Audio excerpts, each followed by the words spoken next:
dito sa Welina Hotel, Donbori, meron silang breakfast buffet.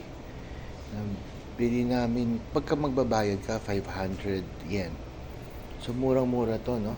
500 yen dito sa Japan. Kasi, medyo mahal na. Yung mga mahal din, yung mga set doon eh. So, ito parang umaabot ng mga 150, 160. At may kanin, may pansit, may isda. Masarap yung itlog, o ano, malasado.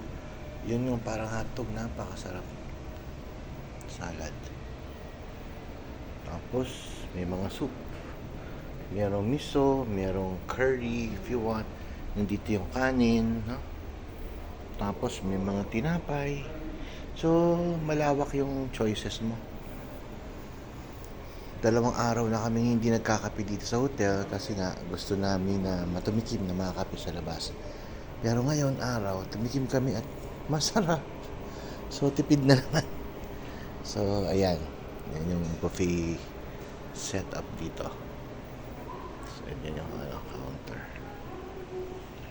Welina Hotel, Dotonbori. So, you can always check it sa Agoda.